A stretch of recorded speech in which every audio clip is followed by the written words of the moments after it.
जगन्नाथ हर हर महादेव। आज हूँ पवित्र इंदु पूर्णिमा अर्थात आज हूँ भाद्रव मास पूर्णिमा।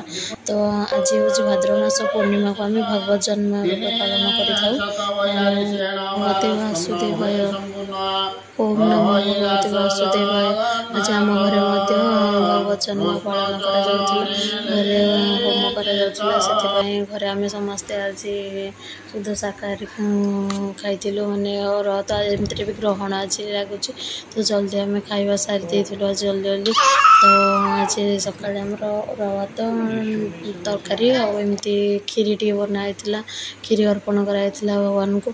तो राति टे काकेरा भी बनाई माँ बनई आ राति भी टे चकुली को तरकारी कराइला लिस्टर प्रोटीन पूजा पाठ बहुत मन थाए से पूजा पाख कुआड़े भी उठिकी जाऊन था लिस्टर बापा सहित भी बहुत एंजॉय करूला समस्ते जेहेतु आज संडे घरे थे। जय जगन्नाथ।